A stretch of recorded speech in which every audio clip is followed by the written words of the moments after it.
가지며 내가 나가리다.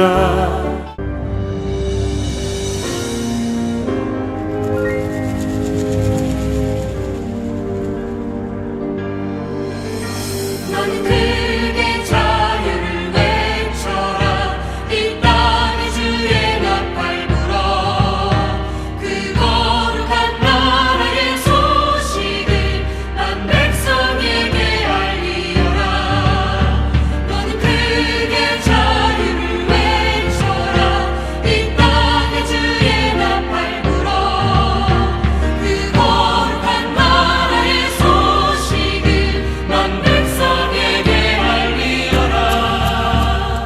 내게 약속된 땅으로 돌아가 내가 준 자유를 누리고 내 법도를 지켜 행하며 안식을 취하리라. 너는 크게 자유를 외쳐라. 이 땅의 주의 나팔 불어. 그 거룩한 나라의 소식을 난 백성에게 알리어라. 너희 포로된 형제를 놓아라. 갇힌 자 마음 상한 자 그 흘린 눈물을 내가 닦으며 해방을 선포하라. 너는 크게 자유를 외쳐라. 이 땅의 주의 나팔 불어. 그 거룩한 나라의 소식을 난 백성에게 알리어라. 너는 찬양의 제사를 드려라. 내 손의 쟁기를 버리고 넓은 땅 가득한 나의 식물을 너희가 먹으리라. 나는 너희의 하나님이라. 약속한 땅을 내게 주리라. 나는 너희의 여호와 너희를 인도할 하나님이라.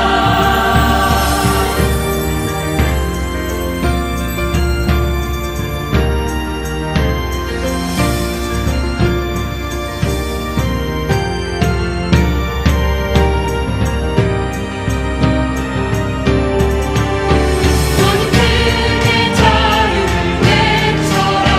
이 땅의 주의 나팔 불어. 그 거룩한 나라의 소식을 난 백성에게 알리어라. 너는 크게 자유를 외쳐라. 이 땅의 주의 나팔 불어. 그 거룩한 나라의 소식을 난 백성에게 알리어라. 너는 크게 자유를 외쳐라. 이 땅의 주의 나팔 불어. 그 거룩한 나라의 소식을 난 백성에게 알리어라. 너는 크게 자유를 외쳐라.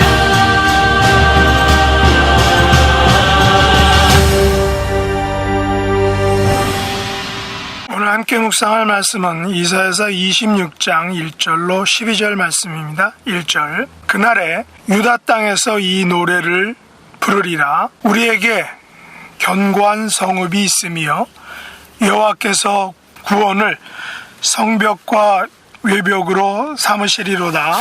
너희는 문들을 열고 신의를 지키는 의로운 나라가 들어오게 할지어다. 주께서 심지가 견고한 자를 평강하고 평강하도록 지키시리니 이는 그가 주를 신뢰함이니이다.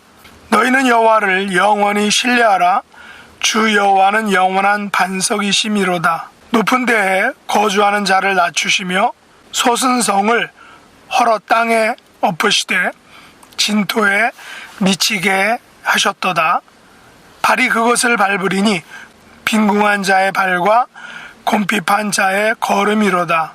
의인의 길은 정직함이요 정직하신 주께서 의인의 첩경을 평탄하게 하시도다. 여호와여, 주께서 심판하시는 길에서 우리가 주를 기다려 싸우며 주의 이름을 위하여 또 주를 기억하려고 우리 영혼이 사모하나이다. 밤에 내 영혼이 주를 사모하여 싸운즉 내 중심이 주를 간절히 구하오리니 이는 주께서 땅에서 심판하시는 때에 세계의 거민이 의를 배움이니이다. 악인은 은총을 입을지라도 의를 배우지 아니하며 정직한 자의 땅에서 불의를 행하고 여호와의 위엄을 돌아보지 아니하는도다. 여호와여, 주의 손이 높이 들릴지라도 그들이 보지 아니하오나 백성을 위하시는 주의 열성을 보면 부끄러워할 것이라. 불이 주의 대적들을 사르리이다. 여호와여, 주께서 우리를 위하여 평강을 베푸시오리니 주께서 우리의 모든 일도 우리를 위하여 이루심이니이다. 아멘. 오늘 말씀의 제목은 여호와를 영원히 신뢰하라 라는 것입니다. 이사야서 26장은 하나님의 구원하심을 찬양하는 또 하나의 노래입니다. 25장이 바로 하나님의 구원하심을 노래한 노래였죠. 오늘 본문 1절에 보면 그날에 란 말이 있죠.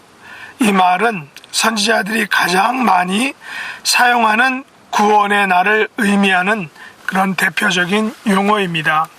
이 날은 종말론적인 구원의 날을 의미하는 것입니다. 물론 이 날, 구원의 날은 각 개인에게 주어지는 구원의 날을 의미할 수도 있습니다. 그러나 특정한 날, 예를 들어서 바벨론에서 귀환하는 날이나 십자가를 통한 구원의 날을 의미하기도 합니다. 하지만 그날에란 말은 항상 구원을 가져오는 날을 의미하고 있는 것입니다. 그러므로 그날에가 가져오는 구원을 노래하는 것은 지극히 당연한 것입니다. 이사야는 구원의 노래를 이렇게 시작하죠. 우리에게 견고한 성읍이 있으며 여호와께서 구원을 성벽과 외벽으로 삼으시리로다 라고 1절이 말합니다. 이사야는 구원을 견고한 성읍으로 표현하고 있습니다. 구원을 성벽과 외벽으로 삼으시리로다 라고 말하고 있습니다. 견고한 성읍은 어떤 것입니까? 오늘날도 개인 주택의 하우스이든 아니면 다세대 주택의 아파트든 성벽과 외벽, 다시 말해서 울타리를 친 집들을 봅니다. 성벽과 외벽, 즉 울타리가 있다는 것은 그만큼 안전장치가 있다는 것을 의미합니다. 적이나 도적으로부터 우리의 생명과 재산을 안전하게 지켜주는 방어막인 것입니다. 그런데 여호와께서 우리에게 구원이란 성벽과 외벽을 선물로 주시는 것입니다. 구원이라는 견고한 성읍을 주시는 것입니다. 우리에게 구원은 바로 견고한 성읍과 같다는 것이죠. 우리를 사단으로부터 심판과 저주로부터 지켜주는 성벽과 외벽과 같은 것입니다. 이러한 견고한 성읍을 1차적으로는 바로 예루살렘 성입니다. 그러나 예루살렘 성이 궁극적으로 의미하는 것은 바로 예루살렘 성의 예수님의 십자가입니다. 예루살렘 성의 골고다 십자가가 바로 우리에게 있어서 견고한 성읍인 것입니다.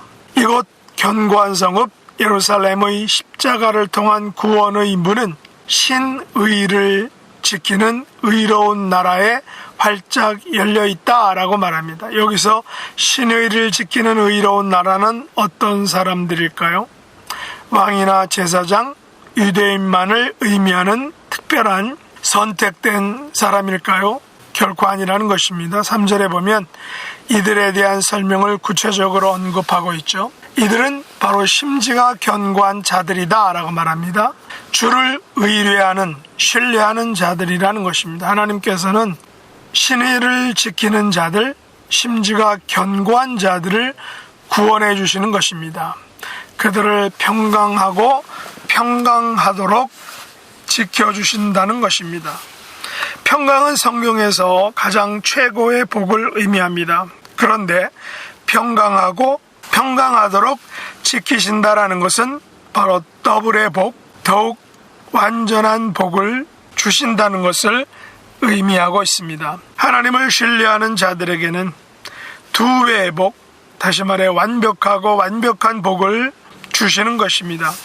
그런데 여호와께 신의를 지키는 것, 여호와를 신뢰하는 것은 특정인들의 전유물이 결코 아닙니다. 구원의 물은 신의를 지키는 사람은 누구나 유대인이든 이방인이든 차별하지 않는다는 것입니다. 심지가 견고한 자들은, 주를 신뢰하는 자들은 인종과 신분과 그 재산을 따지지 않습니다.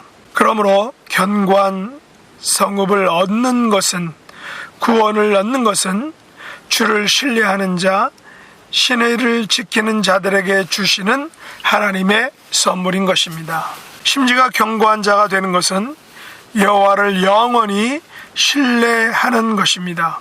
우리가 여호와를 영원히 신뢰할 수 있는 이유는 나에게 여호와께서 영원한 반석이 되어주시기 때문입니다. 반석은 깨어지지 않습니다. 변하지 않습니다. 사람들은 기분과 환경과 돈과 그 외의 것들에 의해서 쉽게 변합니다. 깨어지기도 합니다. 그래서 신의를 쉽게 저버리게 되는 것입니다. 여호와를 신뢰하는 마음 또한 그래서 쉽게 변하기도 합니다. 심지가 견고한 자를 쉽게 찾을 수 없다는 것입니다. 그래서 주께서 심지가 견고한 자를 평강하도록 두 배의 복, 더블의 포션을 약속하시는 것입니다. 우리가 성경의 역사를 살펴보면, 그리고 우리의 주변을 돌아보면 이것을 쉽게 찾아볼 수 있습니다. 그래서 여호와를 영원히 신뢰하는 것은 쉽게 저절로 되어지지 않는 것입니다. 왜냐하면 사람들은 하나님을 신뢰하기보다는 다른 것들을 더 의지하고 신뢰하기 때문입니다. 대표적인 것이 이스라엘 백성들이 그랬다라는 것입니다. 그래서 하나님은 높은 데에 거주하는 자를 낮추십니다. 다시 말해 교만한 자를 낮추시는 것입니다. 소순성을 헐어 땅에 엎으셔서 진토가 되게 하는 것입니다. 소순성은 교만한 성을 의미합니다. 바로 아수르와 바벨론 그리고 열국들이 모두 이 교만이라는 병에 걸렸더라고 선지자들은 말하고 있습니다. 그래서 여호와께서는 빈곤한 자의 발과 궁핍한 자의 걸음으로 교만한 자들을 밟으셨다라는 것입니다. 다시 말해서 여호와께서는 빈궁한 자와 궁핍한 자들에게 구원이란 견고한 성읍을 선물로 주셨습니다. 빈궁한 자들, 궁핍한 자들이 잘나서 구원이란 견고한 성읍을 받은 것일까요? 아니라는 것입니다. 이는 전적으로 영원한 반석이신 여호와께서 택하신 결정하신 일이라는 것입니다. 우리의 구원을 한번 돌아보시기 바랍니다. 우리가 잘나서 우리가 무엇인가를 해서 구원은 결코 기브 앤 테이크의 방식, 거래 방식이 결코 아니다라는 것입니다. 견고한 성읍은, 구원은 여호와께서 주신 선물인 것입니다.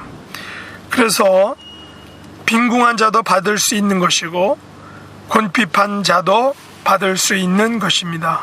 그렇다면 구원받은 자들은 여호와 앞에 어떻게 살아야 할까요? 구원받은 자들은 심지가 견고한 자로 살아야 합니다. 주를 신뢰하는 삶을 살아야 합니다. 심지가 견고한 자가 되어야 하는 것입니다. 여호와를 영원히 신뢰하는 삶을 살아야 하는 것입니다. 왜냐하면 주 여호와는 영원한 반석이시기 때문입니다. 그래서 이사야는 7절에서 의인의 길은 정직한 길이다 라고 말하고 있습니다. 정직하신 주께서 의인의 첩경을 평탄하게 하실 것을 약속하고 있는 것입니다. 의인의 길은 주를 기억하고 주를 기다리는 삶이다 라고 이사야가 말하고 있습니다. 인생의 밤, 인생의 환난 중에도 주를 사모하고 주를 간절히 구하는 삶을 살아야 하는 것입니다. 그러면 주께서 땅을 심판하실 때 주의 의, 여호와의 의로우심을 배우게 될 것이다 라고 말합니다. 여기서 세계의 거민이 의를 배운다라고 말하고 있습니다. 무슨 의를 배우는 것일까요? 그것은 여호와를 영원히 신뢰하라 라는 것을 배우는 것입니다. 주 여호와는 영원한 반석이심을 배우게 되는 것입니다. 주께서 심지가 견고한 자를 평강하고 평강하도록 지켜주시는 것을 배우게 되는 것입니다.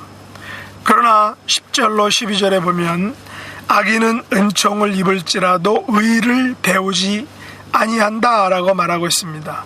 악인은 정직한 자의 땅에서 불의를 행한다라고 말합니다. 그래서 악인은 여호와의 위엄을 돌아보지 아니하는 자들이라는 것입니다. 악인은 주의 손이 높이 들릴지라도, 다시 말해 심판의 손을 드셔도 그것을 보지 못하게 되는 것입니다. 결국 백성을 위하시는 주의 열성을 보게 되면 그들은 부끄러워하게 된다는 것입니다. 주의 불이, 주의 심판이 그들을 살을 때에야 비로소 그들은 잘못을 알게 되는 것입니다. 악인들은 주께서 의인의 길에 평강을 베푸시는 것을 볼 때에 그들은 그들에게 있는 부끄러움을 알게 되는 것입니다. 이사야는 12절에서 여호와께서는 우리를 위하여 평강을 베푸시는 하나님이다 라고 노래하고 있습니다. 이런 여호와를 영원히 신뢰하는 저와 여러분의 삶이 될 수 있기를 예수님의 이름으로 축복합니다. 기도하겠습니다. 하나님 아버지, 저희들에게 견고한 성읍이 되어주심을 감사합니다.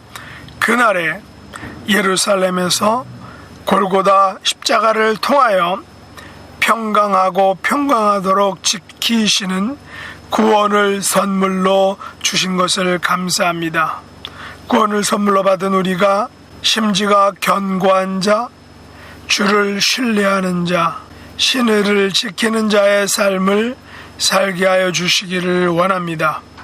여호와를 영원히 신뢰하는 정직한 자의 삶을 살아갈 수 있도록 은혜 더하여 주시옵소서. 예수님의 이름으로 간절히 기도드리옵나이다. 아멘.